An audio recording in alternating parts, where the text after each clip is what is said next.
The Whispering Reed River, they called it. A name that carried the sibilant rustle of the tall grasses lining its banks and, perhaps, a quieter, more ancient murmur beneath the surface currents. It coiled through the valley like a slumbering serpent, sometimes benign, reflecting the cerulean sky, other times churning with monsoon rains, its muddy waters a hungry maw. But this season, the river seemed content, mirroring the newfound bounty that had settled upon the village of Veridian nestled in its curve. Veridian. A place that had known lean years, where hope often felt as thin and brittle as sun-baked clay. Not this year. Oh no, this year was different. Magic, some whispered.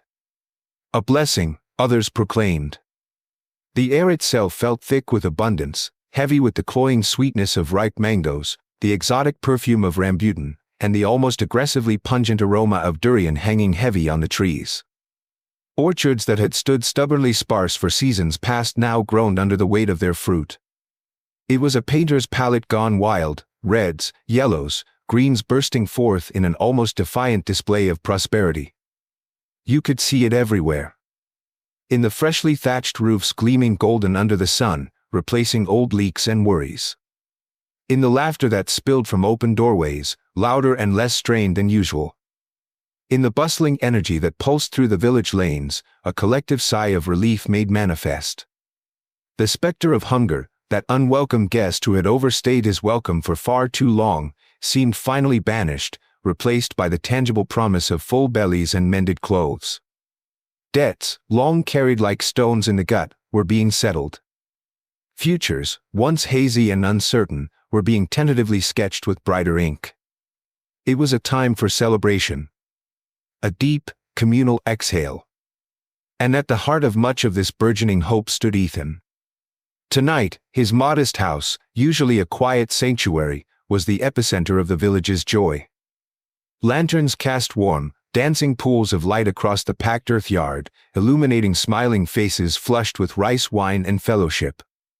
Music, lively and infectious, threaded through the cheerful cacophony of voices. Ethan moved through the crowd, a solid presence, his hand clasped often, his back slapped in congratulation. He wasn't a large man, but years of toil had carved strength into his frame. It was his eyes, though, that held your attention, dark, thoughtful, capable of reflecting both deep sorrow and quiet determination. Tonight, they mostly held relief, and a gratitude so profound it almost shimmered in the humid air. His orchards, inherited tracts of land that had demanded sweat and sacrifice, were among the most productive. The harvest had been transformative. Life-changing, truly. Enough to pay off the last crushing debts, enough to dream beyond mere survival. Enough, perhaps, to finally start living. He raised a cup, acknowledging a toast from across the yard, the local brew warming him from the inside out. He laughed, a genuine sound that mingled with the melodies and the joyous shouts. This felt right. Earned. Deserved, even. Maybe. He pushed the thought away. Contentment was a fragile enough thing without questioning its parentage. To Ethan. Someone yelled, raising their own cup high. May his trees always bear fruit, and his cup never be empty. A chorus of agreement rose, a wave of goodwill washing over him. He nodded, his smile widening, feeling the uncomplicated warmth of community acceptance. These were the people who had seen him at his lowest, who knew the whispers of his past, yet celebrated his present success without reservation. Or so it seemed. But even amidst the genuine revelry, a subtle dissonance hummed beneath the surface, unnoticed by most. Like the river's deeper currents, unseen forces were at play. Was this prosperity truly a blessing, or merely the deceptive calm before a storm? How quickly fortunes could turn, spun on the unpredictable looms of fate and human failing. Love and betrayal, twin serpents often coiled together, could strike even in the sunniest gardens. Poverty, that relentless grinder of souls, could twist desires into desperate needs, driving choices that echoed long after the hunger pangs subsided. And consequences, well, consequences had a way of ripening slowly, their harvest often far more bitter than sweet. Someone nearby, old Uncle Min, perhaps emboldened by the wine, chuckled. "Ah, Ethan. Rich soil, rich man. Now all you need is a wife to share it with again, eh?" The laughter around them faltered slightly. A few eyes flickered towards Ethan, a momentary hush falling over the immediate group. The air grew thick. Ethan's smile tightened, the warmth in his eyes dimming for just a fraction of a second, a shadow passing behind them like a cloud across the moon. He deflected with practiced ease, raising his cup again. "Tonight, friends, we celebrate the harvest. Let tomorrow worry about itself." The moment passed, the laughter resuming, but the ripple had spread. A reminder.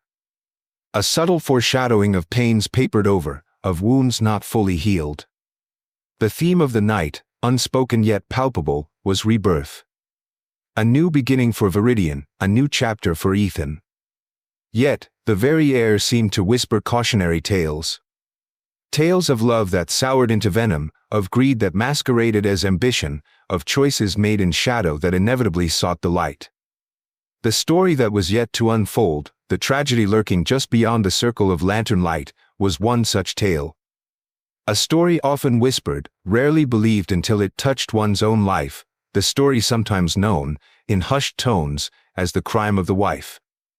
Ethan, bathed in the glow of his hard-won success, couldn't know the intricate, devastating path that lay ahead, a path paved with rekindled hope but leading towards an abyss.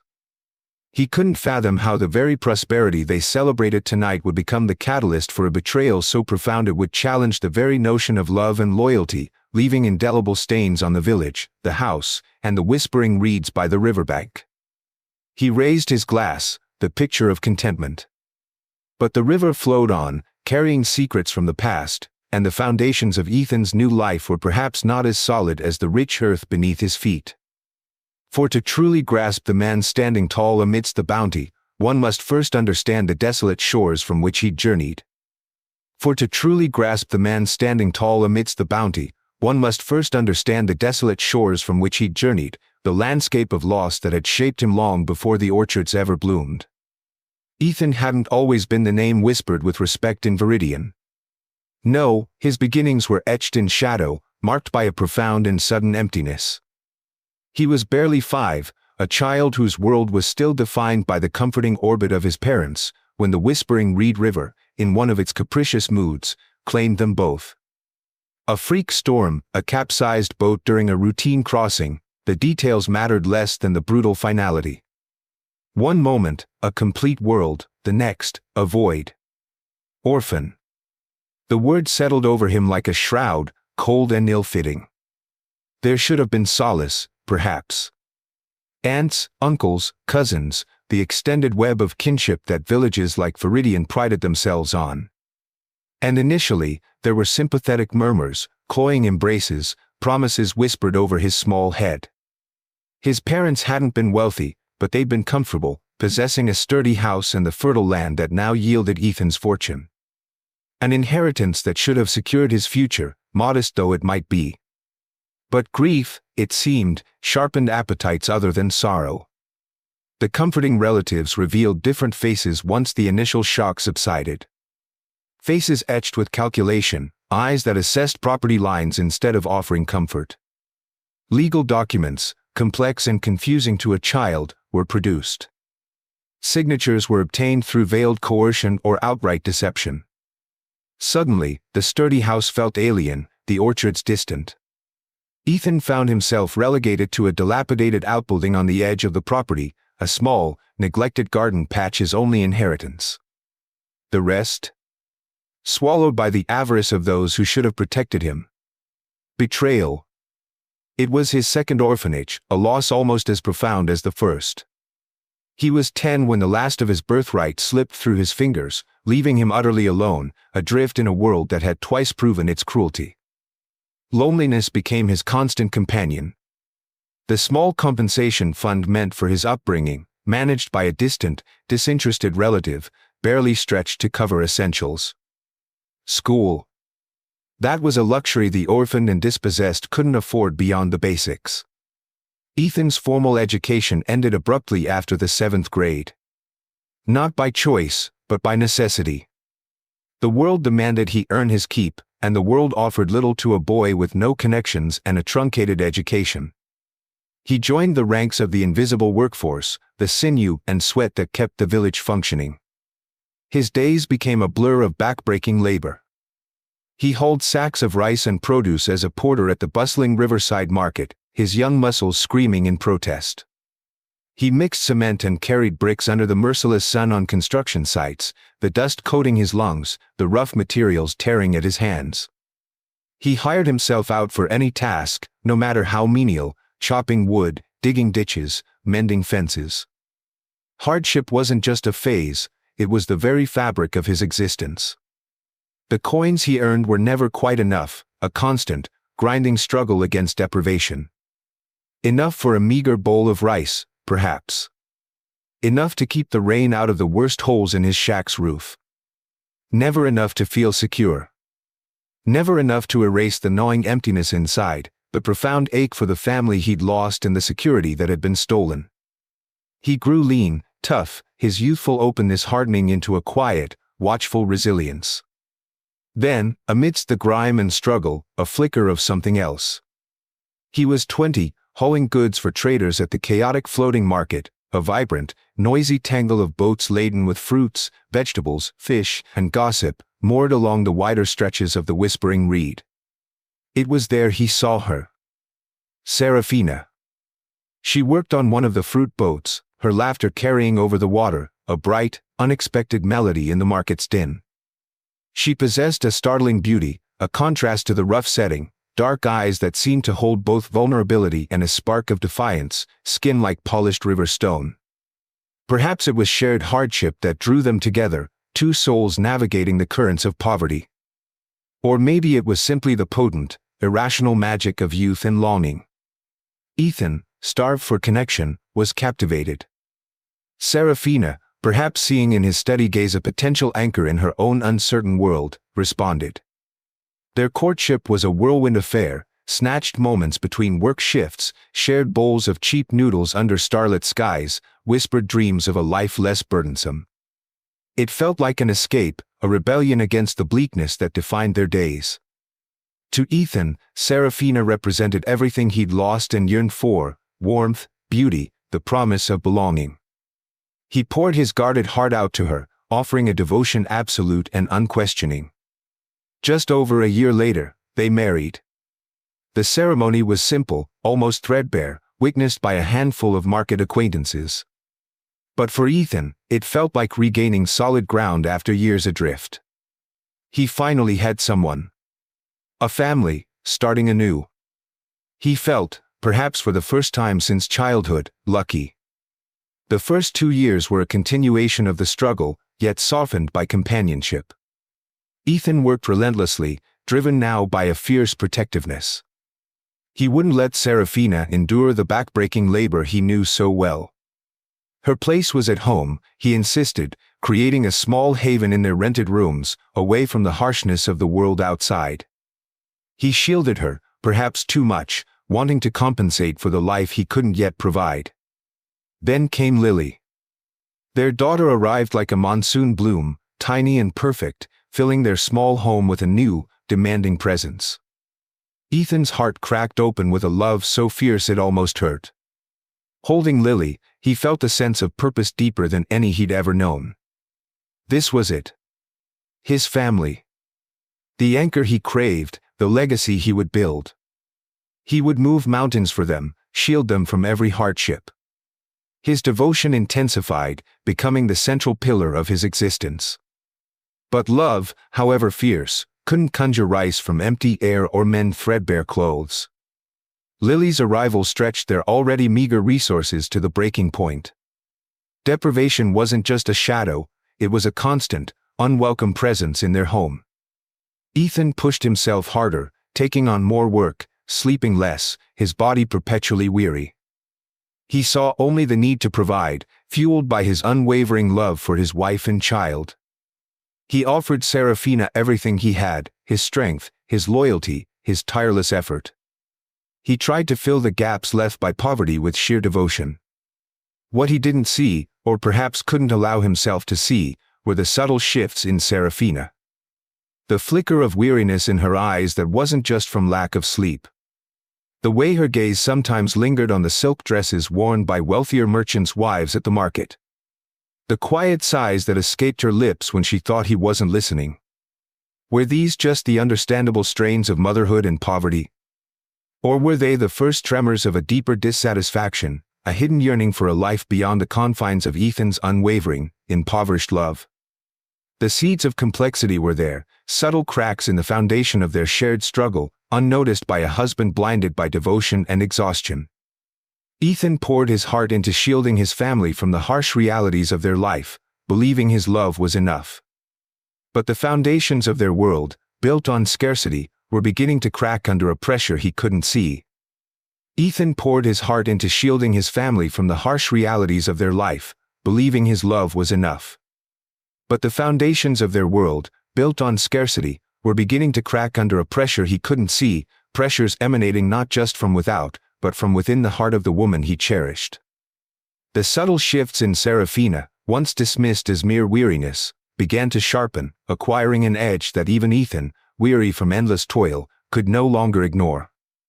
Her laughter, once a bright melody, became infrequent, replaced by long silences or sighs that seemed to carry the weight of unspoken resentments.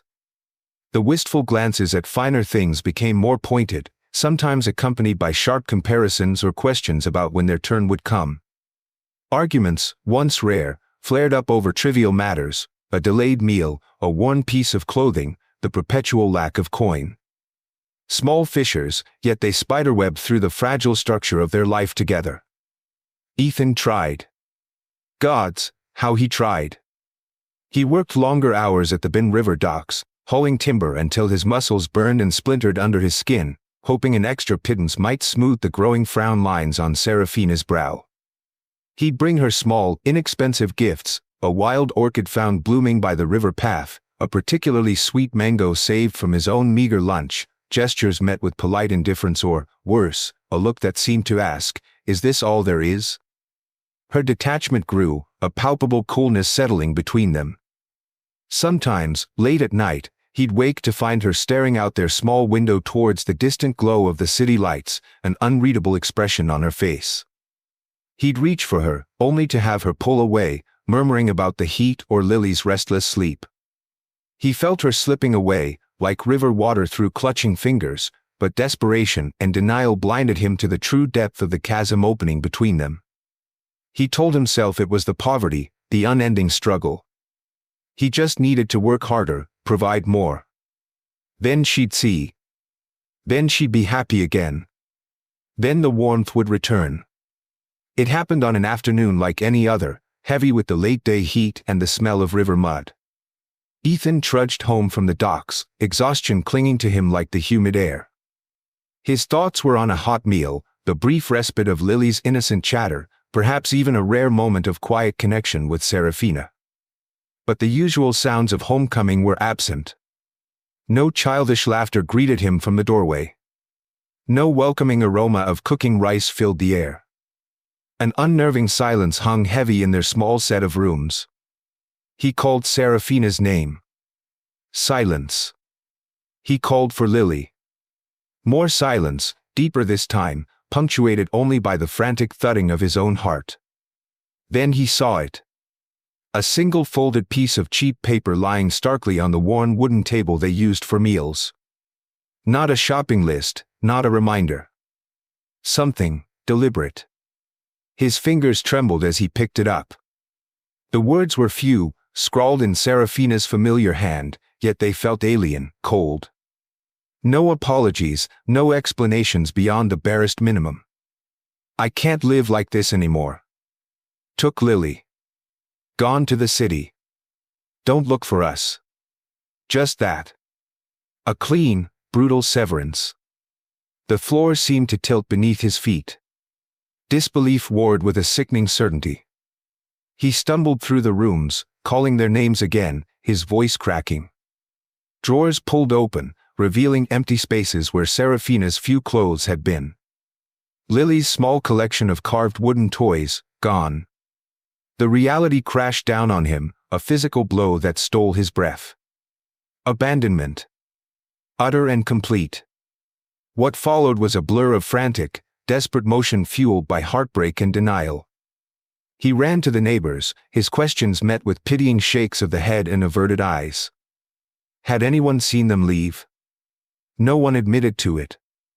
He raced to the floating market, his chest tight with panic. Serafina's usual spot was empty, her small boat gone. The other vendors offered vague shrugs or claimed ignorance, their usual boisterousness replaced by an uncomfortable reticence. Had they known? Had they seen this coming? He pushed through the crowds, his eyes scanning every boat, every face, searching for a glimpse of dark hair, a small child clutching a familiar doll. Nothing. He even made the long, arduous journey to the village where Serafina's distant relatives lived, a place she rarely spoke of. They claimed they hadn't heard from her in years, their faces closed off, offering neither comfort nor information. The city. It was a vast, anonymous entity, swallowing people whole, erasing past lives. How could he possibly find them there? Days bled into weeks. The search became less frantic, more methodical, driven now by a hollow ache rather than desperate hope. He haunted the docks, the markets, the roads leading towards the sprawling metropolis, showing faded photographs, asking questions that yielded only silence or dead ends. Eventually, the brutal truth settled in. They were gone. Truly gone. And he was alone again, the echoes of laughter replaced by a silence far more profound than any he'd known before. The years that followed were a crucible. Ethan, now a man adrift at 27, retreated into himself. The house felt haunted by memories, every object a painful reminder of the life that had been ripped away. There was grief, yes, a raw, aching wound. But beneath it simmered a potent cocktail of betrayal and anger. How could she? How could she take Lily? The questions echoed in the emptiness, unanswered. For a time, he drifted, working just enough to survive, the fire in his eyes banked low. The loneliness was a physical presence, a constant companion in the quiet house. Then, slowly, something shifted. Perhaps it was the sight of his parents' neglected fruit garden, the land itself seeming to reproach his inertia. Or maybe it was simply the resilience forged in the fires of his orphaned childhood refusing to be entirely extinguished. He began to work the land. Not just work it, but attack it, pouring his grief, his rage, his shattered hopes into the unforgiving soil. His days found a new rhythm, governed by the seasons and the relentless demands of the earth. He learned the language of pruning shears and fertilizer, of irrigation ditches and pest control. It was brutal, backbreaking labor, a physical manifestation of his internal struggle. He cleared the overgrown patches, his muscles screaming, sweat stinging his eyes. He borrowed money from the bank, swallowing his pride, enduring the skeptical glances of the loan officers. He faced setbacks, droughts that withered young shoots, infestations that threatened entire crops, monsoons that threatened to wash away his hard work. Each challenge felt like a personal test, each small victory a hard-won step away from the abyss. He channeled the pain of abandonment into a fierce determination. The orchard became his sole focus, his solitary obsession.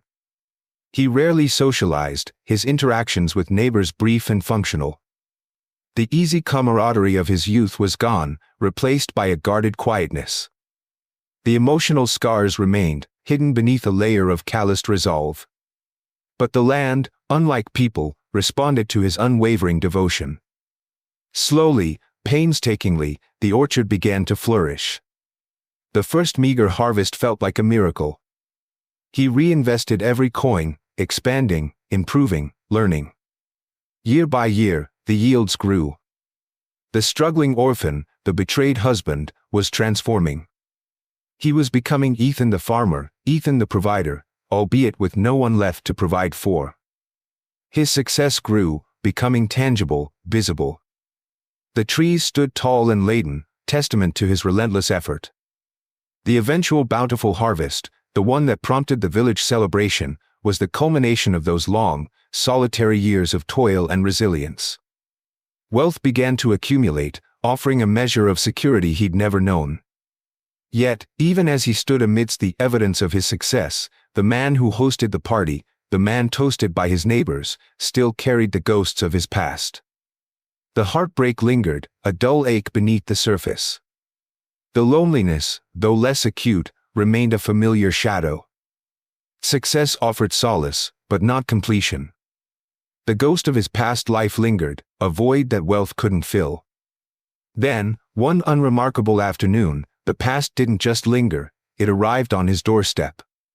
Success offered solace, but not completion. The ghost of his past life lingered, a void that wealth couldn't fill. Then, one unremarkable afternoon, the past didn't just linger, it arrived on his doorstep, waiting for him as the sun began its slow descent, painting the sky in bruised shades of orange and purple. Ethan was returning from the upper orchards, the satisfying ache of labor in his shoulders, the scent of ripening fruit clinging to his clothes. He rounded the final bend in the path leading to his house, the house rebuilt from ruins both literal and figurative, and froze. Two figures stood near the gate, silhouetted against the dying light. One small, one taller, both unfamiliar. Travelers. Lost villagers. His brow furrowed. Strangers were uncommon in this quiet stretch by the whispering reed river. He continued forward, his steps slowing, a prickle of unease replacing the day's weary satisfaction. As he drew closer, the taller figure shifted, turning slightly. The fading light caught the line of a jaw, the curve of a cheekbone beneath a simple headscarf. Ethan's breath hitched. His muscles locked. The world seemed to stutter, the chirping insects falling silent, the river's murmur fading to a dull roar in his ears. It couldn't be. Years melted away. 5 long, solitary years.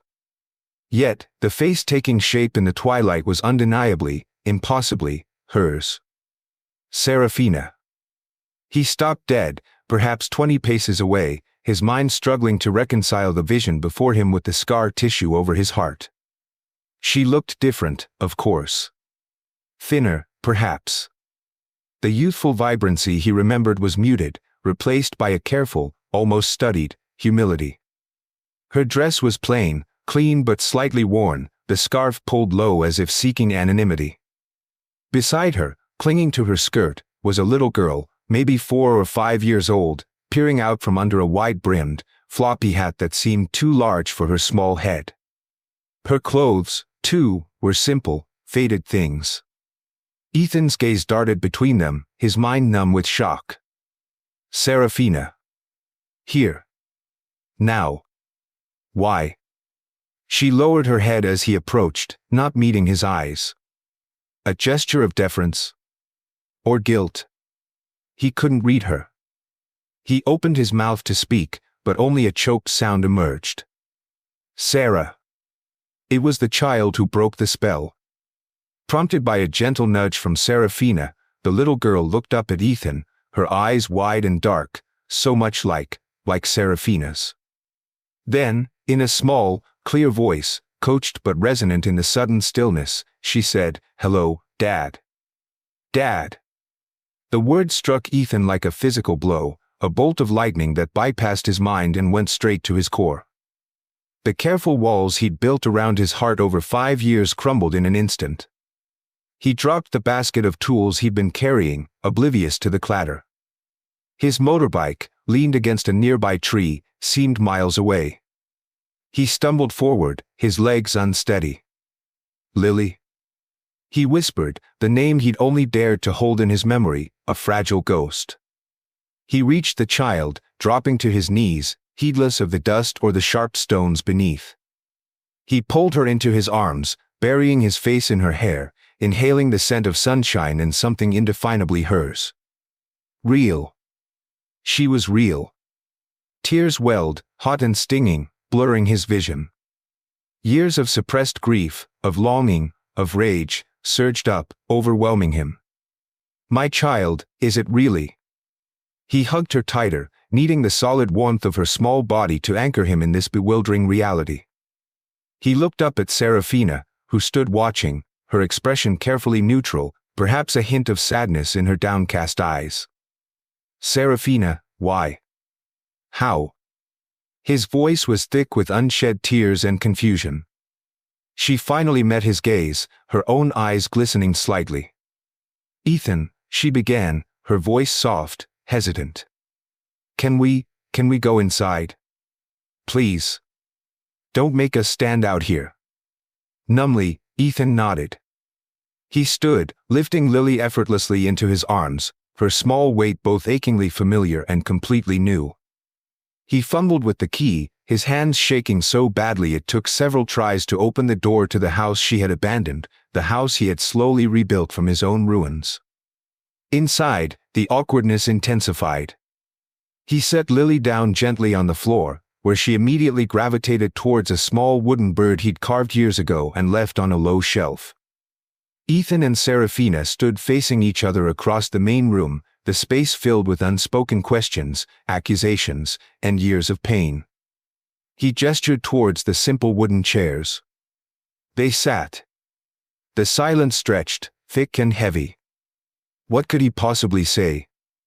Where could he even begin?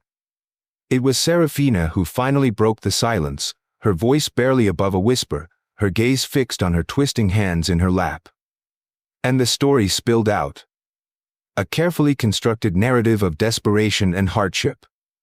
She spoke of leaving Veridian not out of spite, she claimed, but out of sheer, grinding poverty, unable to bear seeing Lily suffer the deprivation any longer.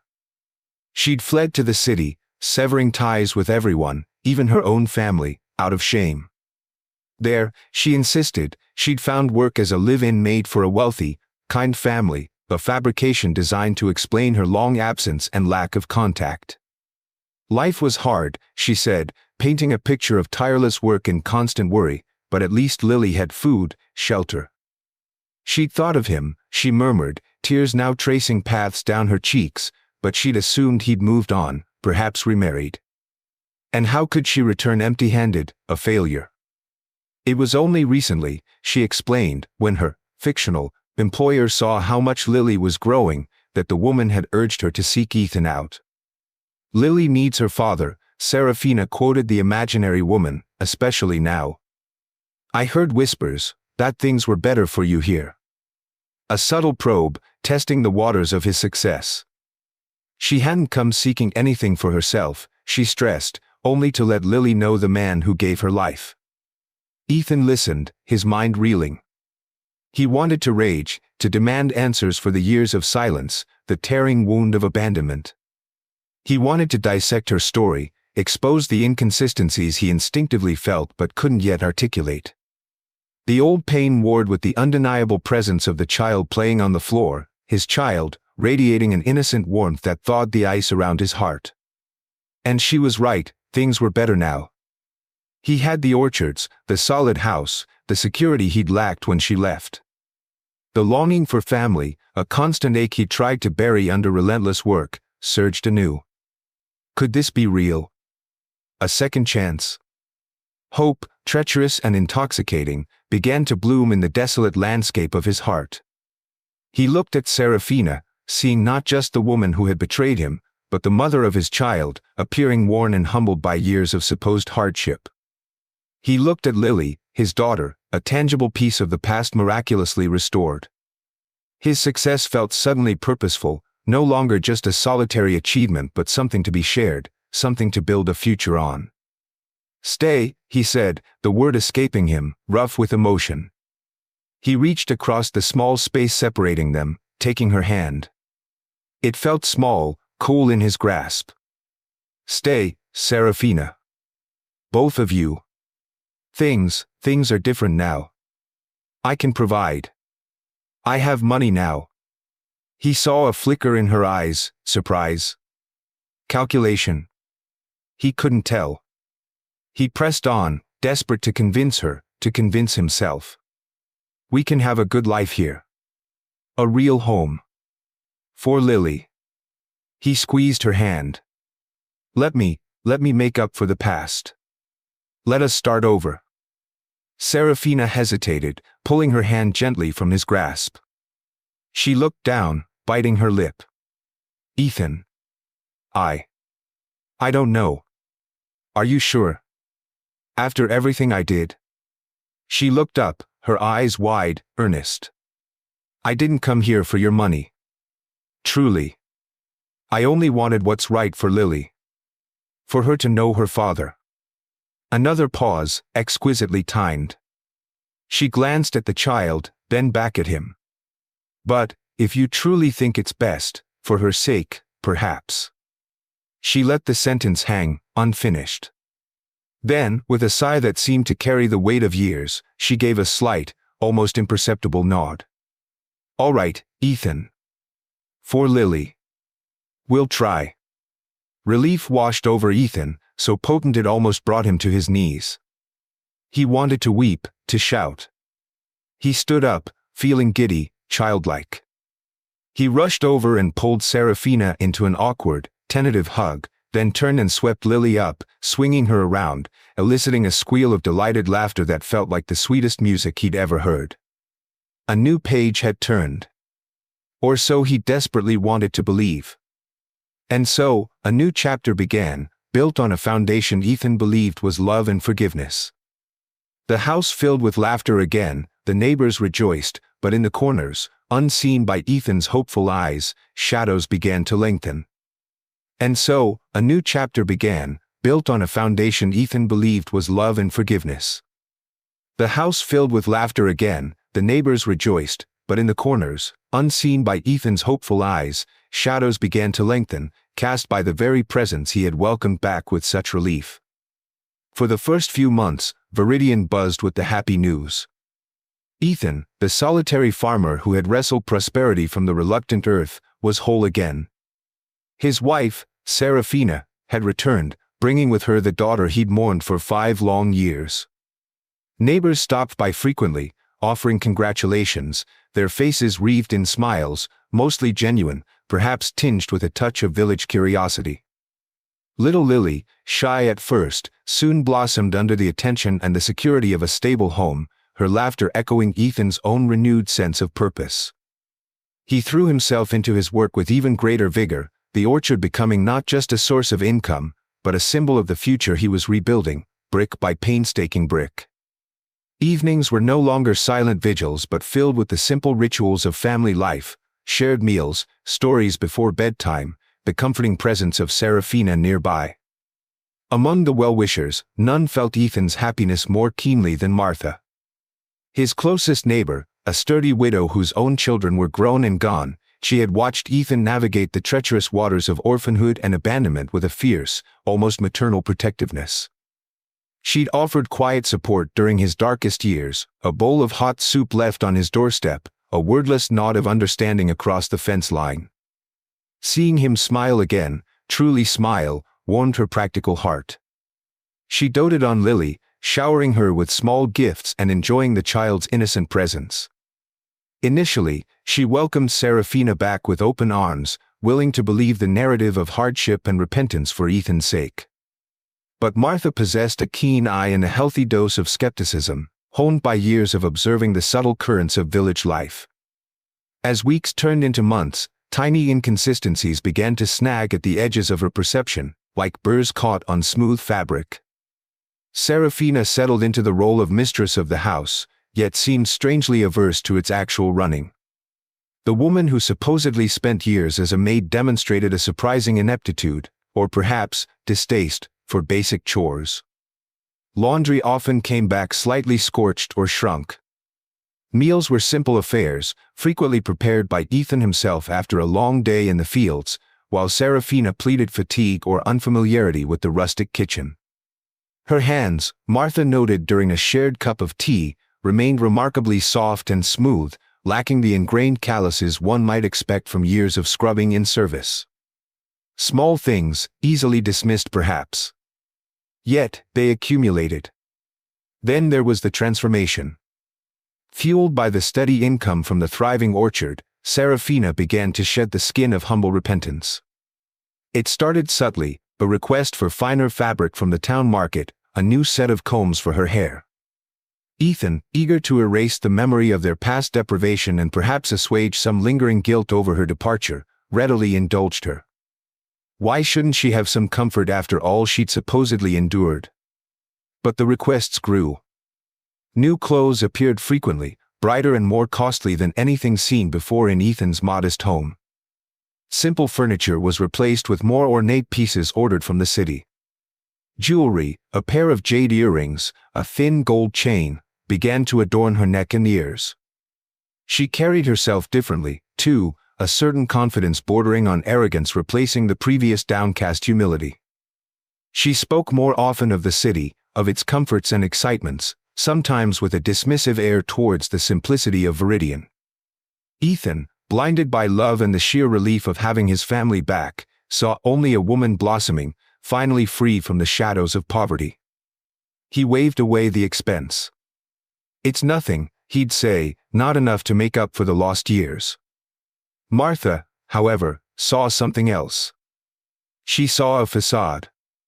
She saw a woman performing a role, and perhaps, growing tired of the performance.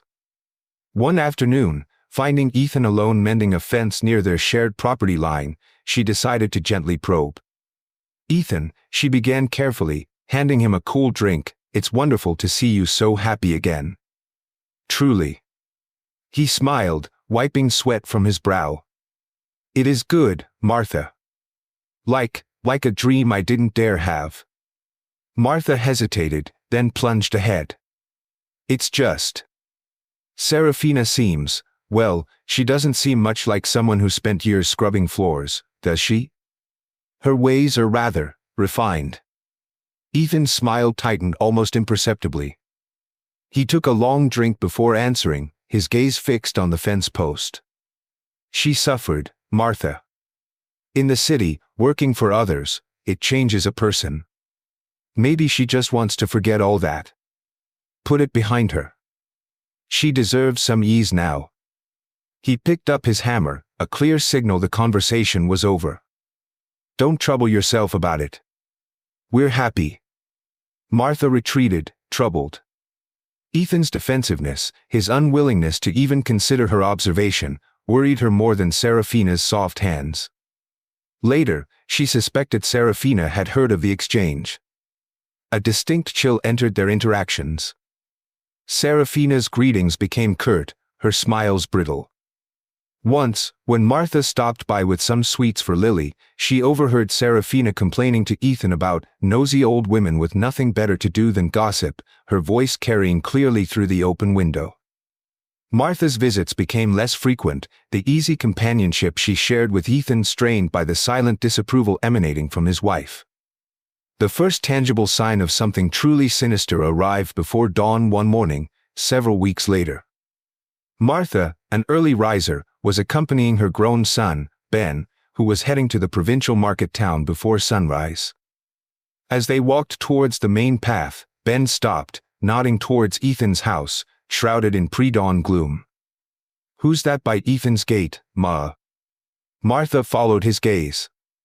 A tall, bulky figure stood motionless in the shadows, partially obscured by the dense foliage bordering the property. Too tall to be Ethan. Definitely not Serafina. As Ben started his motorbike, the headlight beam swept across the figure for an instant. A man, broad-shouldered, wearing a low-pulled cap. He flinched from the light, turning his face away, but not before Martha caught a glimpse of intricate, dark tattoos coiling up his forearms, menacing shapes that looked disturbingly like serpents. Ben slowed the bike. Standing there long, he called out tentatively. The figure didn't respond, merely melted back into the deeper shadows. "Strange," Ben muttered, shaking his head as they drove off. Martha felt a cold knot tighten in her stomach. Who was that man? And what business did he have lurking outside Ethan's house before sunrise? The unease solidified into dread a few afternoons later. Martha was resting on her porch hammock, the midday heat thick and soporific. Suddenly, the village dogs, usually placid in the heat, erupted in a frenzy of barking, the sound sharp with agitation, directed towards Ethan's property. Martha sat up, peering through the shimmering heat haze. And there he was again. The same tall, tattooed man from the pre-dawn encounter. He stood near Ethan's gate, looking agitated, pacing slightly as the dogs continued their chorus. Ethan, she knew, was still out in the orchards. Then, the front door of Ethan's house opened, and Serafina slipped out, glancing nervously up and down the path before hurrying towards the man. Martha watched, her breath held tight. From her vantage point, she couldn't hear their words, but their body language spoke volumes. The man, Marcus, she would later learn his name was whispered in hushed tones, seemed angry, gesturing sharply. Serafina looked fearful, placating, yet also arguing, her hands fluttering nervously. The hushed intensity of their exchange felt illicit, dangerous. After a few tense minutes, Serafina reached into the deep pocket of her dress and pulled out a dark, crumpled plastic bag. She pressed it into Marcus's hand. He took it, briefly hefted its unseen weight, then seemed to say something curt before turning abruptly and striding away down the path, disappearing around the bend. Serafina watched him go, her shoulders slumped, then darted back inside the house as quickly as she had emerged. Martha sank back into her hammock, her heart pounding. A black plastic bag. Exchanged furtively. Money? It had to be. But why? Who was this menacing man? And why was Serafina, the supposedly repentant wife, secretly giving him what looked like a significant amount of cash? The careful facade of Ethan's rebuilt family life suddenly seemed terrifyingly fragile, riddled with unseen cracks and shadowed figures. Martha felt a chilling certainty. Whatever secrets Serafina held were dangerous, and Ethan, lost in his dream of reconciliation, was utterly oblivious. The question was no longer if she should warn him, but how, and whether he would even listen before it was too late. Martha's warnings lingered unspoken, a heavy weight of premonition. While Ethan remained lost in his manufactured bliss, the web of deceit spun by Serafina and Marcus tightened, drawing closer to its devastating purpose. Martha's warnings lingered unspoken, a heavy weight of premonition. While Ethan remained lost in his manufactured bliss, the web of deceit spun by Serafina and Marcus tightened, drawing closer to its devastating purpose, and Martha couldn't shake the image of the furtive exchange, the fear in Serafina's eyes overshadowed only by the menace radiating from the tattooed stranger. Her unease festered. A few days later, while running errands in the small market town several miles downriver, she saw him again. Marcus. He was lounging outside a dingy roadside cafe, spitting curses into a mobile phone, his face a mask of barely contained fury.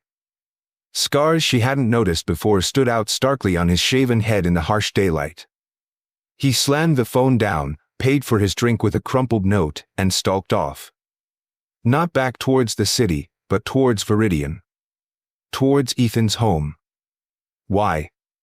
What unfinished business did he have? Curiosity warred with apprehension, but a deep-seated loyalty to Ethan, the boy she'd practically raised after his parents' tragedy, won out. Something was wrong. Terribly wrong. Keeping a safe distance, Martha followed. He didn't go directly to the house this time. Instead, Marcus veered off the main path, disappearing into a dense, overgrown banana garden bordering the river, a secluded spot rarely frequented by villagers. Why meet here?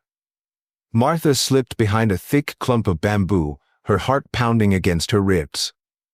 The air was still, heavy with the scent of damp earth and decaying leaves. After a few tense minutes of silence, Marcus pulled out his phone again. His voice, though low, carried in the stillness. I'm here. Where the hell are you? A pause. Don't test my patience. Another pause, then a snarled, just get here. Now.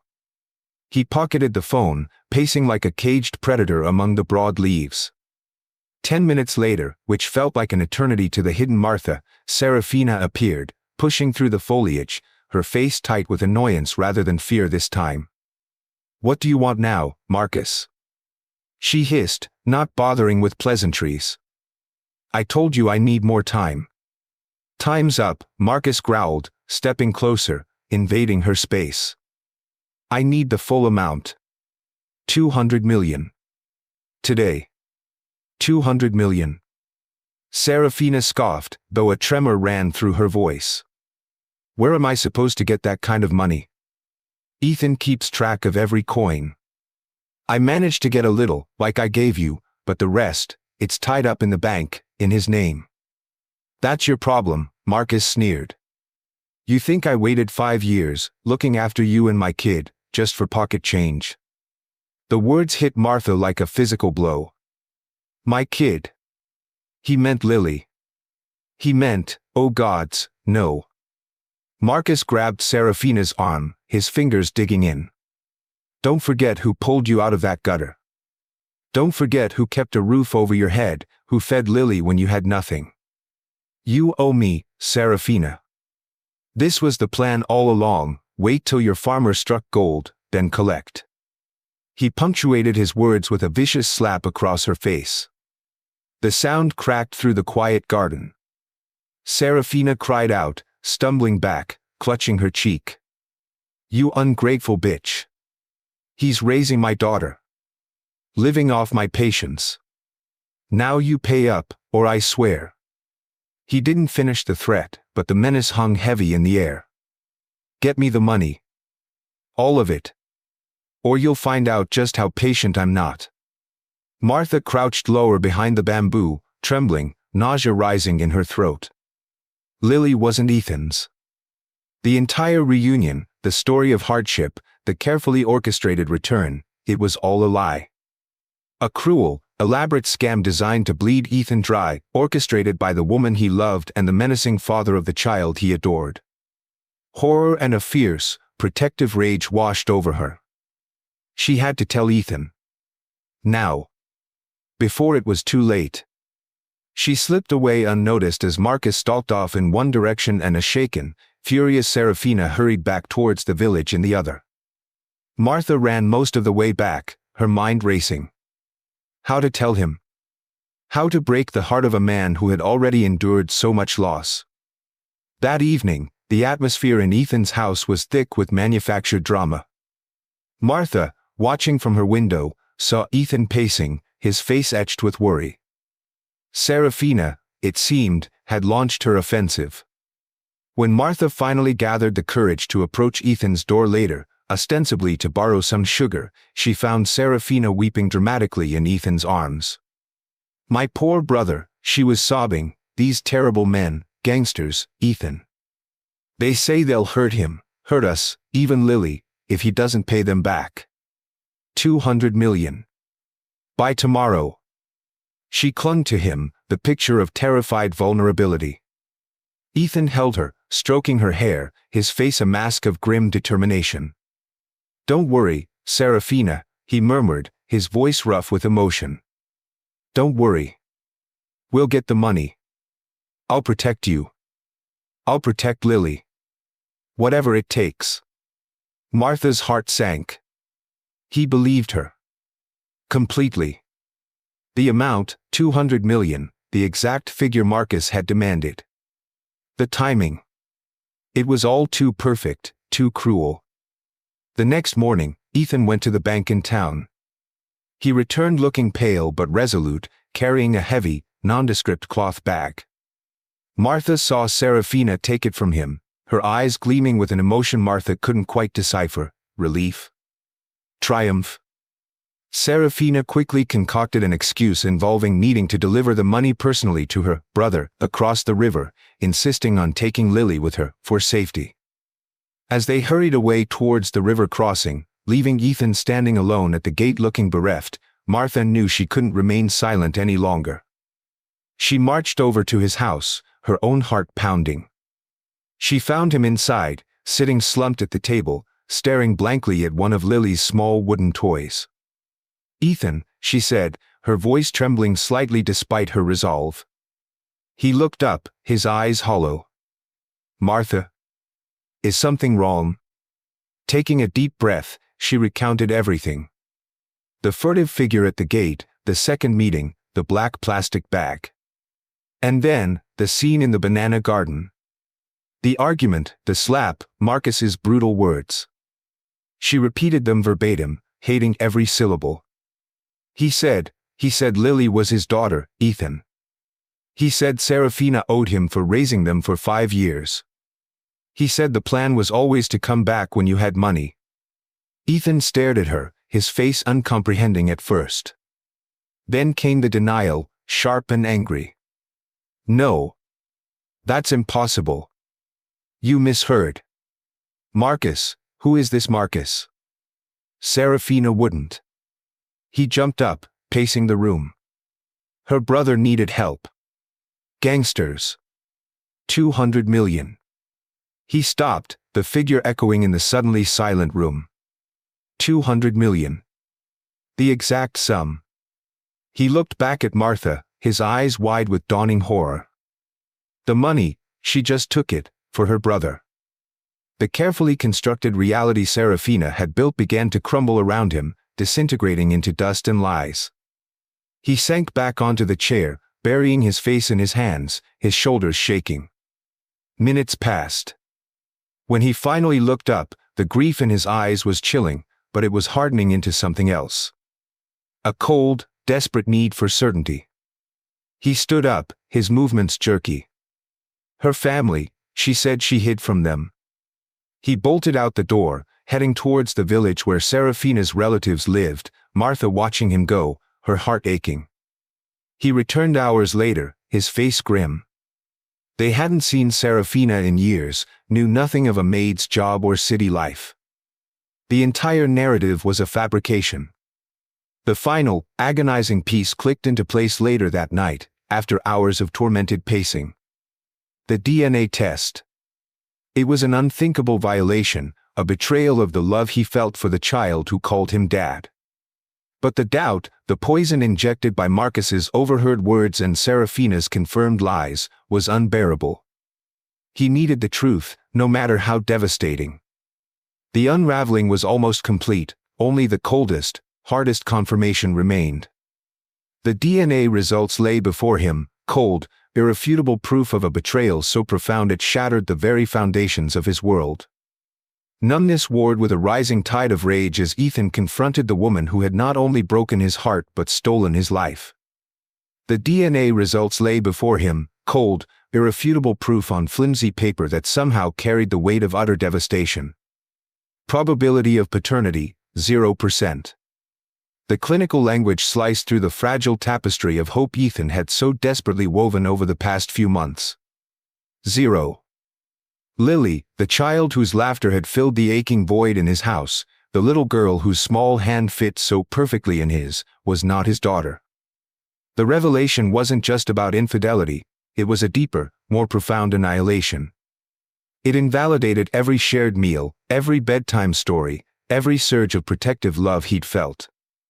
It recast Serafina's return not as a reconciliation, but as the opening act of a monstrous deception. Grief, raw and suffocating, warred with a white-hot rage that threatened to consume him entirely.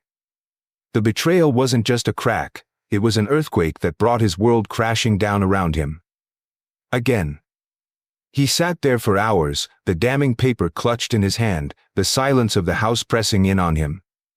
He replayed every moment since her return, every soft word, every hesitant smile, now seeing them through the horrifying lens of calculated manipulation.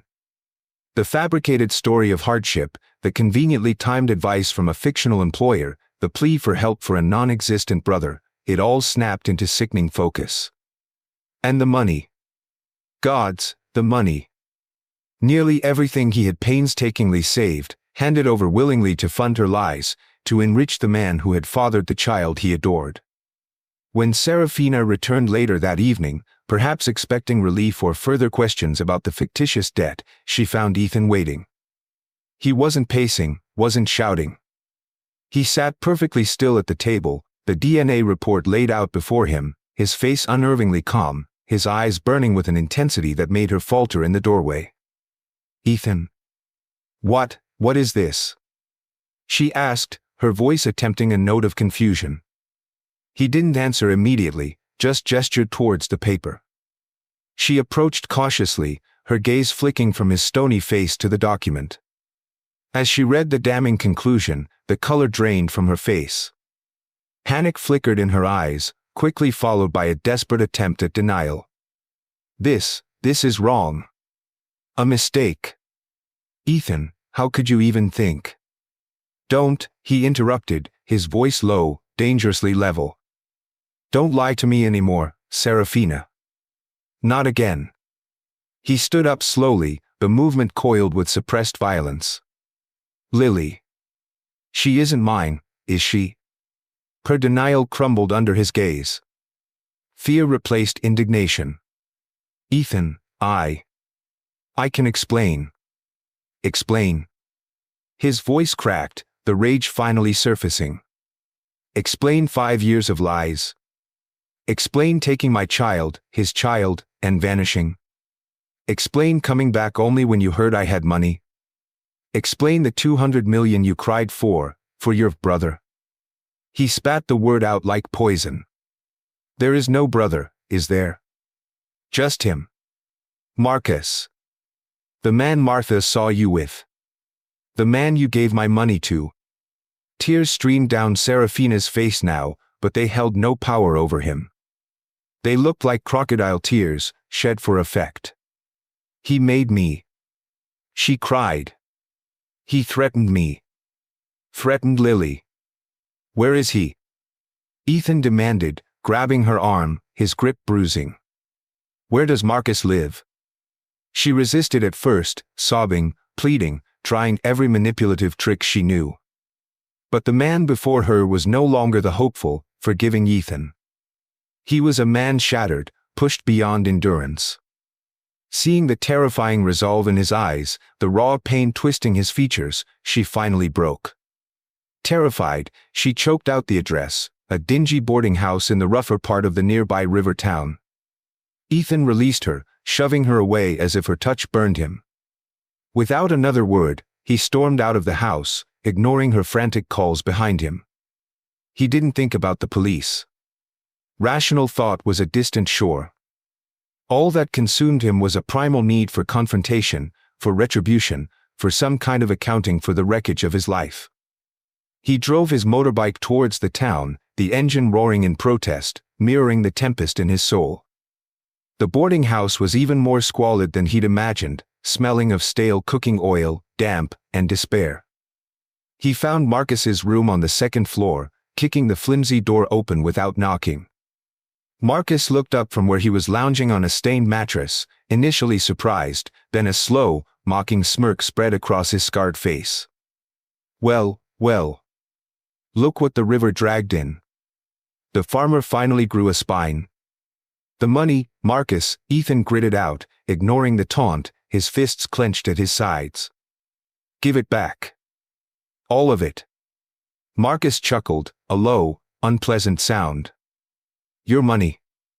You mean the payment Serafina owed me? For services rendered.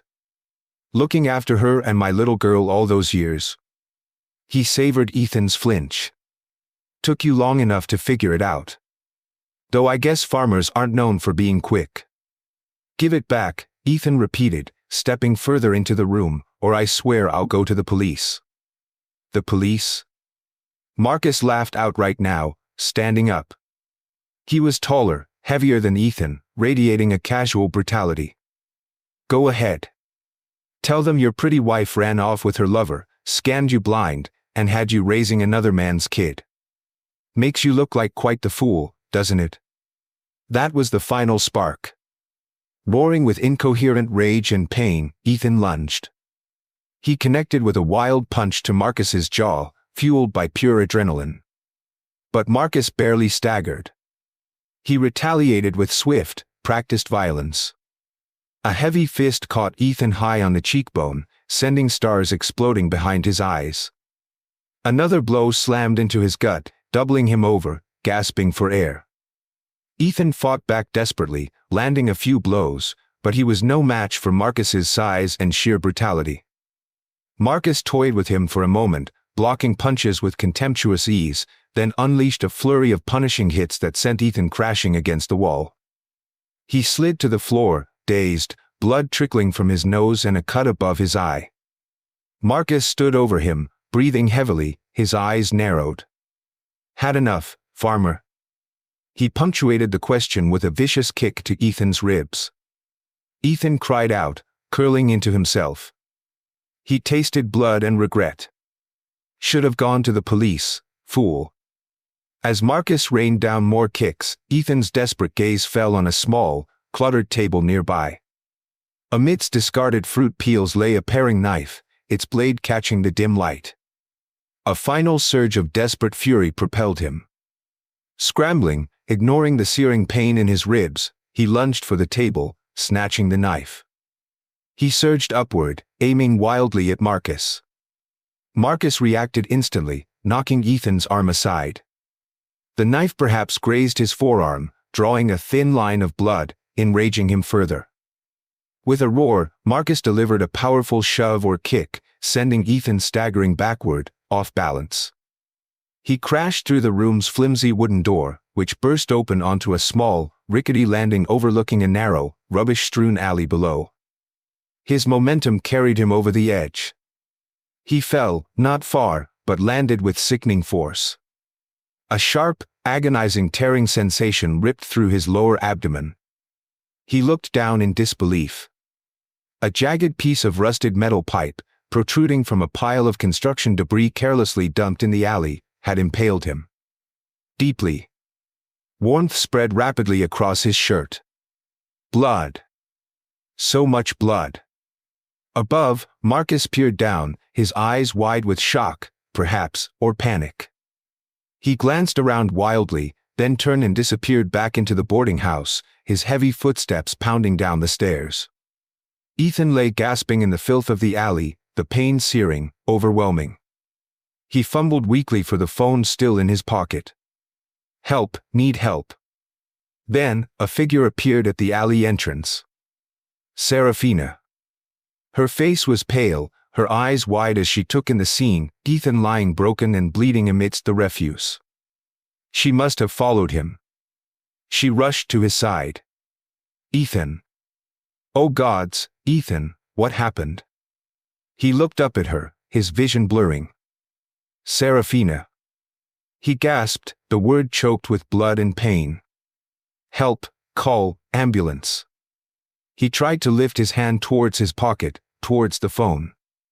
She knelt beside him, her gaze fixed on the protruding metal, the spreading crimson stain. For a moment, she seemed poised to act, her hand hovering near his pocket. Then, her expression shifted. A flicker of something cold, calculating, passed through her eyes. The briefest assessment. He was dying. No witnesses. An opportunity. Her hand moved, not towards the phone, but towards the rusted pipe piercing his flesh. Ethan saw the shift, a final, horrifying understanding dawning in his pain-filled eyes.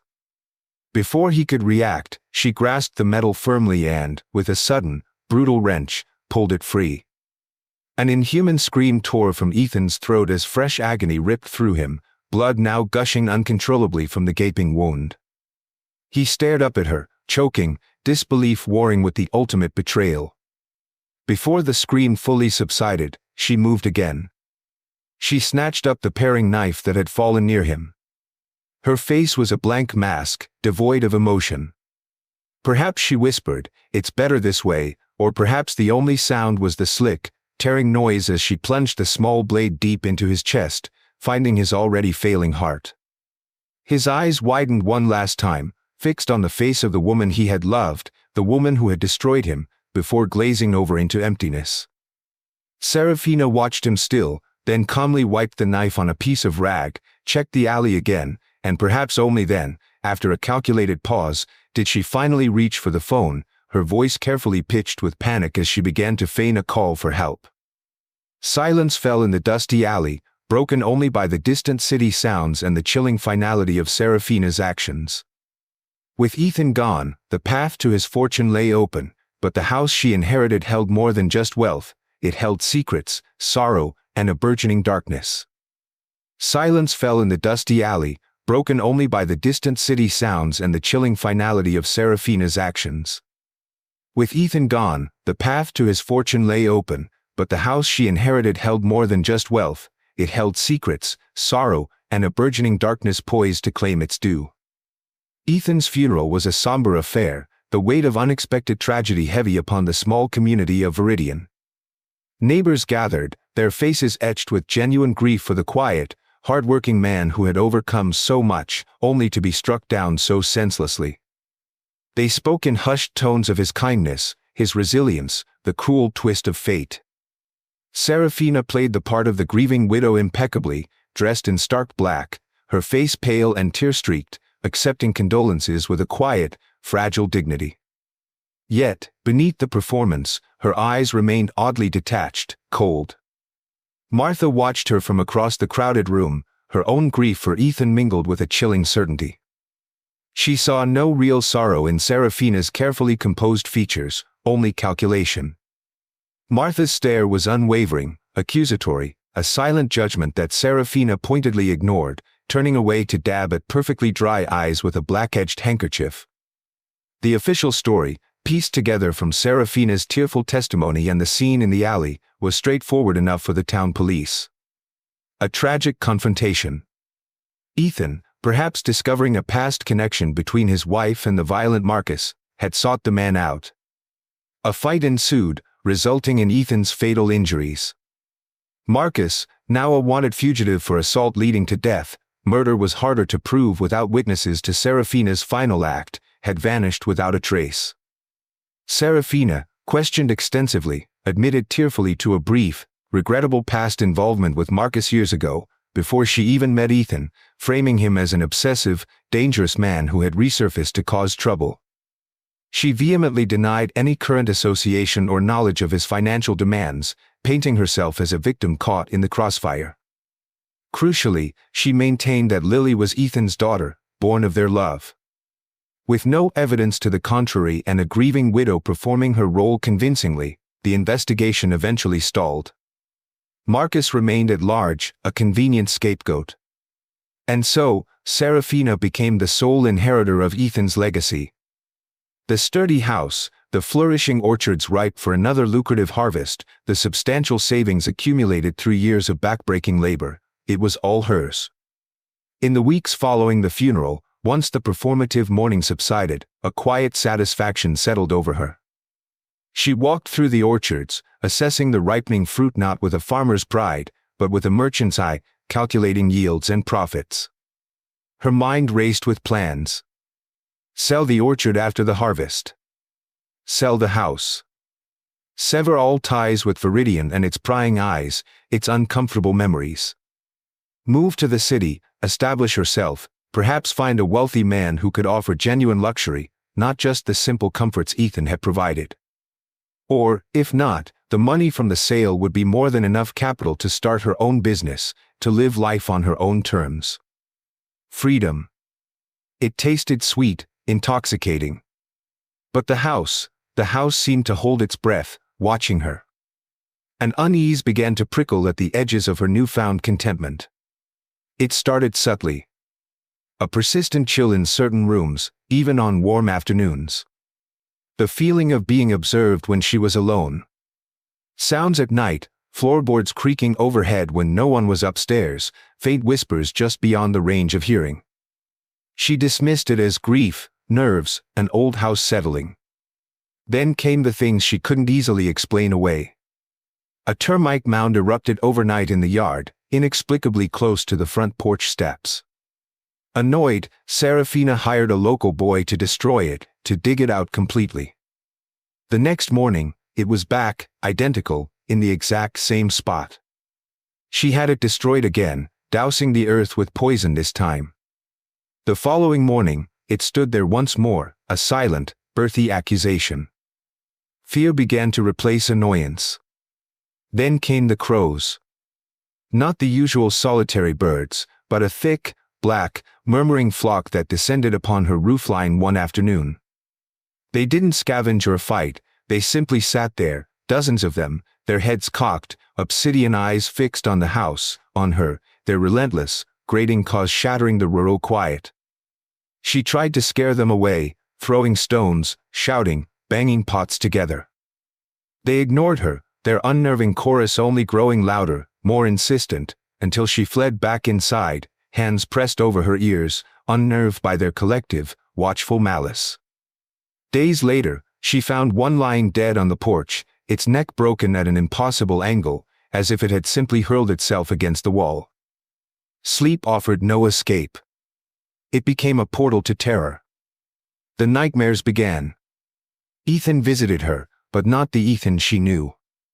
He came as a specter, waterlogged and bloated as if pulled from the river's depths, or sometimes bearing the gruesome wounds she herself had inflicted. His eyes weren't filled with anger, but with a cold, knowing emptiness that terrified her more than any rage. He would stand silently at the foot of her bed, watching her, a faint, unsettling grin playing on his spectral lips. Sometimes, she'd feel an icy touch on her skin, waking with a gasp to find the sensation lingering, a phantom coldness that seeped into her bones. Other times, the air would grow thick with the smell of river mud and decay, a stench so real it choked her. The haunting took its toll. Sleep deprivation etched dark circles beneath her eyes. Food lost its taste, she picked at her meals, weight dropping rapidly from her frame. Her carefully constructed composure began to fray. She became jumpy, startled by sudden noises, prone to fits of irritability, often snapping at Lily for minor infractions. Neighbors whispered about her gaunt appearance, her haunted eyes. She looked, as Martha later remarked grimly to another villager, like a lifeless skeleton walking. Her concerned mother, witnessing the rapid decline, insisted she see a doctor in town. The examination revealed nothing physically amiss. Stress, the doctor concluded vaguely. Grief. Perhaps some rest, some sleeping pills. Serafina tried the pills, desperate for oblivion. But they only intensified the horror, dragging her deeper into the nightmares, making Ethan's spectral visitations even more vivid, blurring the already thin line between sleep and waking terror. Utterly desperate, she remembered whispers about an old, blind shaman living in a secluded house on the outskirts of the next town, a man rumored to possess powers over troubled spirits and lingering shadows. It felt like grasping at straws, a descent into the very superstitions she'd always scorned, but the nightly torment was becoming unbearable. She made the journey, finding his small, dilapidated house tucked away down a dusty lane. The air inside was thick with the scent of unfamiliar herbs and incense. The shaman, ancient and frail, sat in the dim light, his sightless eyes unnervingly fixed somewhere past her shoulder. Hesitantly, she explained her plight, the nightmares, the strange occurrences, the overwhelming sense of a malevolent presence. The shaman listened impassively, then slowly reached out a trembling hand, placing it gently on her forehead. He began to chant, low, guttural sounds filling the small room. For several minutes, nothing happened. Then, suddenly, the shaman gasped, his body jolting as if struck by an invisible force. He snatched his hand back, cradling it, his face contorted. His sightless eyes widened. A heavy presence, he rasped, his voice thin and reedy. Strong, angry. Blood debt, unpaid. He fumbled in the folds of his robe, producing a small, folded yellow paper covered in intricate red symbols. A talisman. Burn this, he instructed, his voice barely a whisper. Mix the ashes with water. Drink it all. It may shield you. For a time. He refused her offered payment, waving a dismissive hand. As she backed out of the room, clutching the talisman, she heard him mutter, almost to himself, "The wind reaps the storm, retribution finds its own path." Back in the haunted house, Serafina performed the ritual, burning the paper, mixing the fine gray ash with water, and drinking the gritty concoction, trying to ignore her revulsion. Almost immediately, she felt lighter. The oppressive weight that had seemed to constantly press down on her seemed to lift. The air in the house felt cleaner, the shadows less menacing. That night, she ate a full meal for the first time in weeks. And she slept. Deeply, dreamlessly, blessedly, until the sun was high in the sky. She awoke feeling refreshed, reborn. The terror had receded. The shaman's magic had worked. Or so it seemed. The fragile peace, bought with whispered chants and burnt paper, settled around her. Believing herself shielded, Serafina turned her thoughts back to her plans, back to the inheritance, ready to claim her spoils and finally erase the past. But some debts demand payment in blood, and the haunting was far from over. The shaman's charm offered a fragile peace, a temporary dam against the tide of terror. Believing herself shielded, Serafina returned to the house, ready to claim her spoils and erase the past. But some debts demand payment in blood, and the haunting was far from over, merely biding its time. Armed with the shaman's talisman, a brittle piece of folded paper tucked securely against her skin, and the conviction that she had finally silenced the echoes of her crime, Serafina stepped back into Ethan's house with a newfound, almost defiant confidence. The oppressive atmosphere she'd fled seemed dissipated, the air lighter. She smirked. Magic, superstition, whatever it was, it had apparently worked. Or perhaps Ethan's spirit simply lacked persistence. Her first act was one of deliberate negligence. She glanced at the simple wooden altar holding Ethan's photograph, noting the layer of dust that had gathered in her absence. Let it gather more.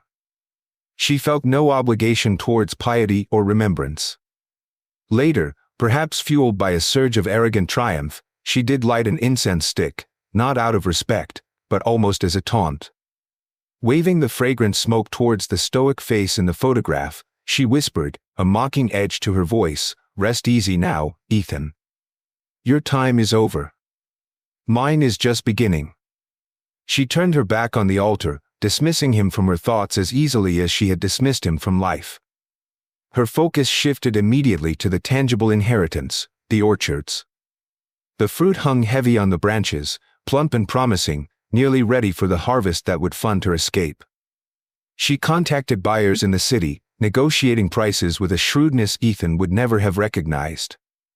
She envisioned the transaction, the feel of crisp banknotes in her hand, the finality of selling the land, selling the house, severing every last tie to Veridian and the man she'd murdered. Freedom was so close she could almost taste it.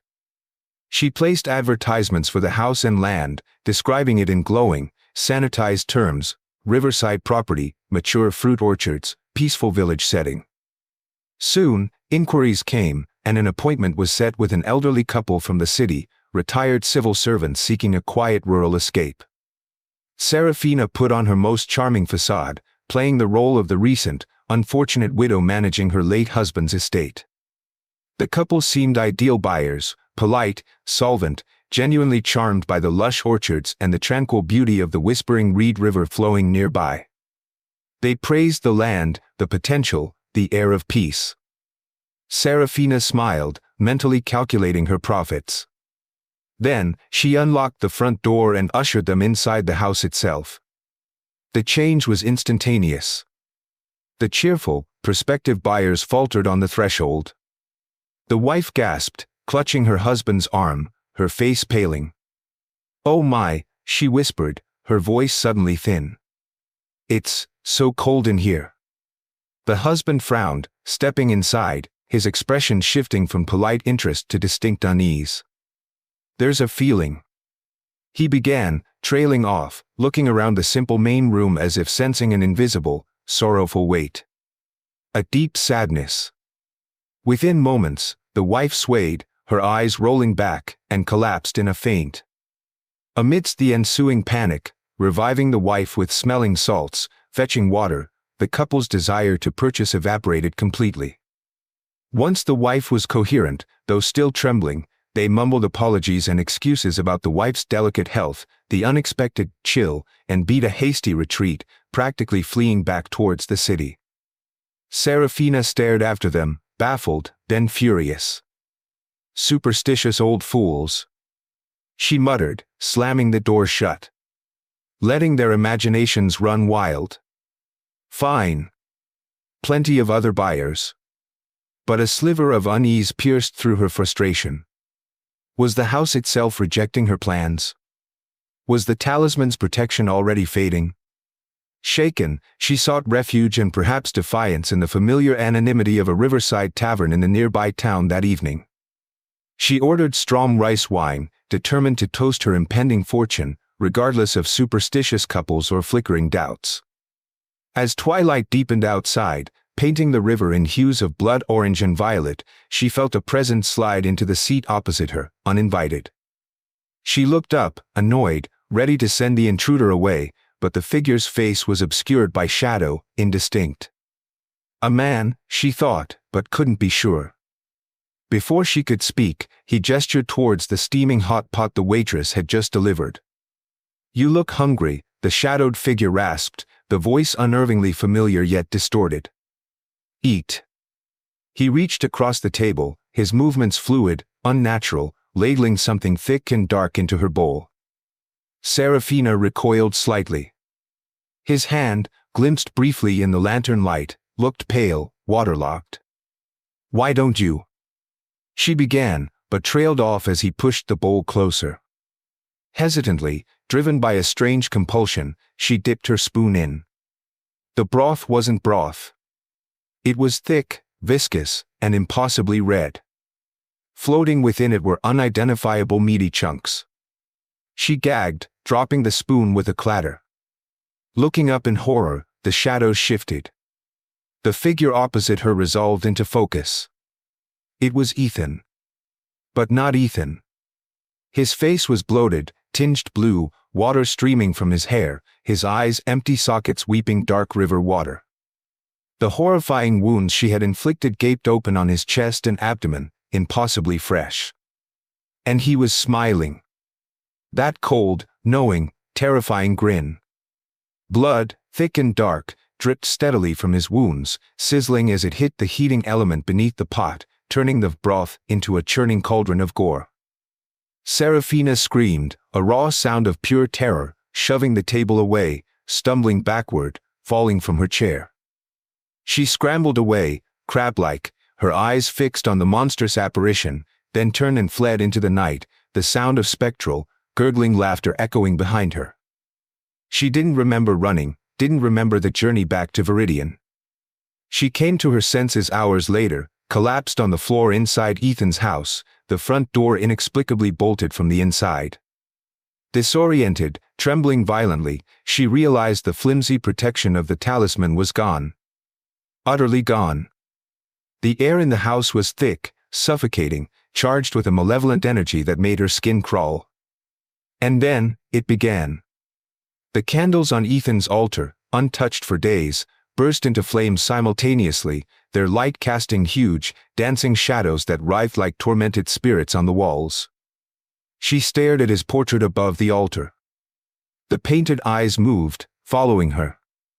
The stoic expression twisted, slowly, impossibly, into that same horrifying, bloodless grin she'd seen at the tavern.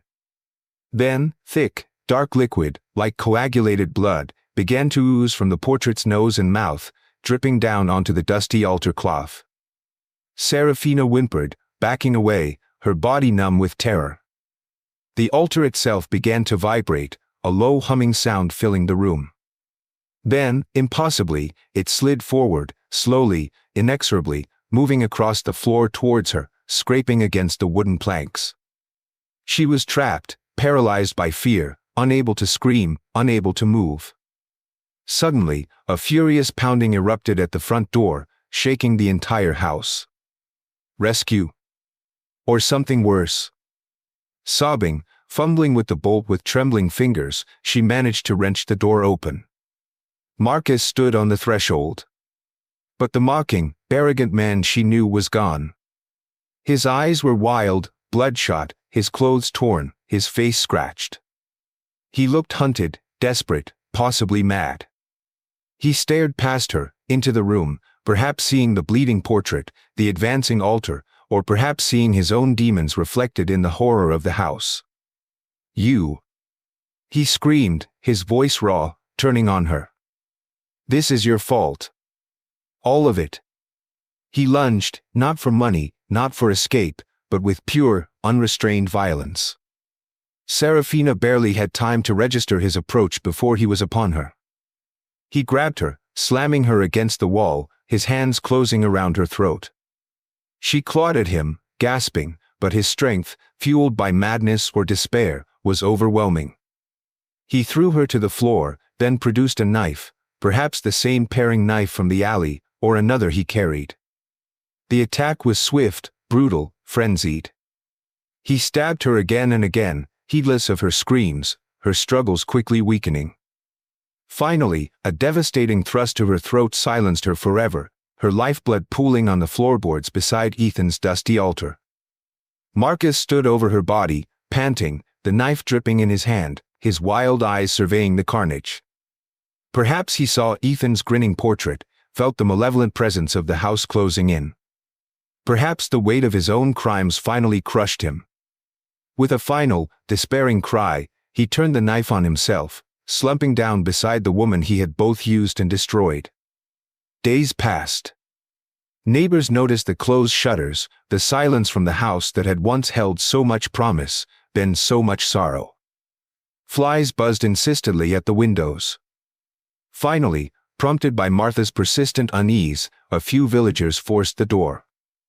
The scene that greeted them was one of unimaginable horror, the two bodies locked in a grotesque tableau of violence and death, the air thick with the stench of decay, the portrait on the altar still seeming to smile down upon the final, bloody act of retribution. The discovery sent shockwaves through the village. The house stood silent once more, stained by violence and sorrow, a monument to the bitter harvest of betrayal. But the story, whispered by the river, did not end there. The discovery sent shockwaves through Veridian, a tremor of horror that rippled out from the blood-stained house by the whispering Reed River, touching every soul in the small community. The gruesome tableau within Ethan's rebuilt home, the violated bodies of Serafina and Marcus locked in a final, violent embrace, became an instant, grisly legend. Authorities arrived, grim-faced officials from the town performing their somber duties amidst the overwhelming stench of death and decay. Neighbors gathered at a respectful distance, drawn by a morbid curiosity yet repelled by the palpable wrongness emanating from the property. They spoke in hushed, fearful whispers, piecing together the fragmented narrative, the whispers confirming their worst fears about the beautiful woman who had returned like a prodigal wife, only to reveal herself as something far more predatory. Pity flowed freely for Ethan.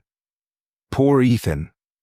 A good man, cursed by misfortune from childhood, betrayed by those who should have protected him, and finally, betrayed in the most horrific way imaginable by the woman he had desperately wanted to love and forgive. His life, marked by quiet struggle and resilience, ending in such brutal violence felt like a cruel cosmic joke, a testament to the indifference of fate. There was condemnation, too, sharp and unforgiving, directed towards Serafina. The mask of the grieving widow had been ripped away, revealing the monstrous calculation beneath. She became a cautionary tale whispered to unruly daughters, a symbol of avarice and deadly deceit. And Marcus? He was reviled, a phantom menace whose brief, violent presence had brought ruin, his end seen by many as a fitting, if horrific, conclusion. Martha, watching the grim proceedings from her own porch, felt a profound sadness settle over her, heavy and cold.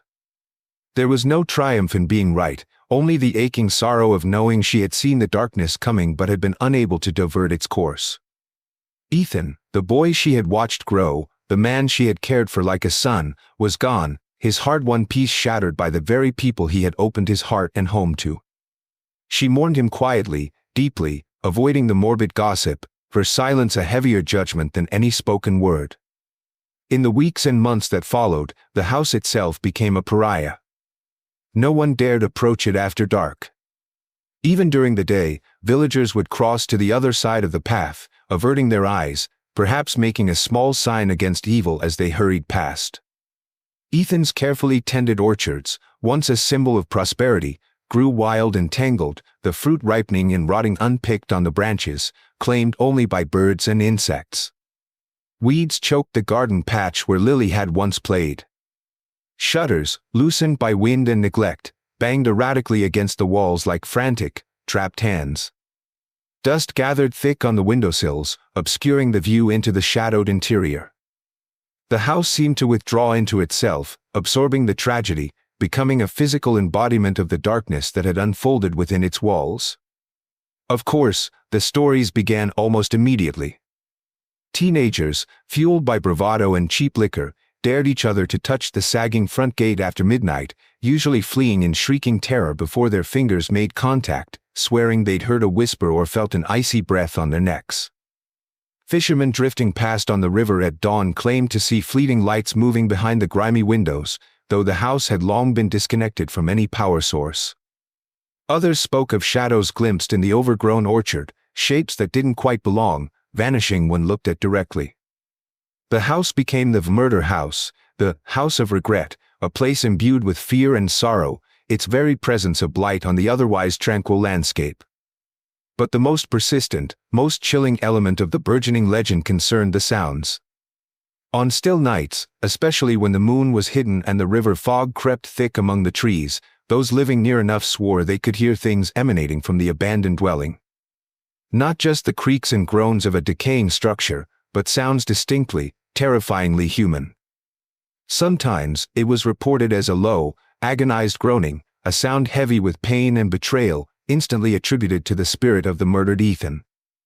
Other times, sharp, terrified screams would pierce the night, followed by either a chilling, mocking laughter or bouts of desperate, inconsolable weeping. Was it Seraphina, reliving her final moments, or perhaps trapped in an eternal torment of her own making? And most unsettling of all, some claimed to hear the faint, heartbroken cry of a small child, lost and wandering through the empty rooms, a phantom echo of the innocent life caught in the crossfire of adult greed and violence. Were they truly the trapped spirits of the tragically departed, forever bound to the site of their demise? Or merely the projections of a traumatized community, the whispers of guilt and fear given voice by the wind whistling through the broken shutters? No one knew for sure. But the stories persisted, growing with each telling, weaving themselves into the fabric of Veridian's collective memory. The tale became a stark reminder of the destructive power of unchecked desire, the corrosive acid of greed that could dissolve bonds of love and loyalty, leaving only ruin behind. It spoke of the haunting persistence of guilt, a shadow that clings long after the crime itself is committed, poisoning the present with the bitterness of the past. Was there justice in the final, bloody climax? Perhaps. A brutal kind of karma, a self-consuming retribution that saw the wicked destroy each other in the very house they had sought to claim through murder and deceit. Yet, the outcome offered no real comfort, no sense of balance restored. Only tragedy, deep and absolute, staining the land, the house, the memory of those involved. The whispering reed river flowed on, indifferent, timeless, carrying the echoes of laughter, betrayal, and anguish downstream. It had witnessed the planting of seeds, seeds of hope, seeds of love, seeds of desperate ambition, seeds of deadly betrayal. And it had witnessed the bitter, bloody harvest, a harvest whose chilling echoes lingered long after the season had passed, a perpetual reminder of the darkness that can fester beneath even the most sun-drenched surfaces, forever whispering the legend of the wife's crime.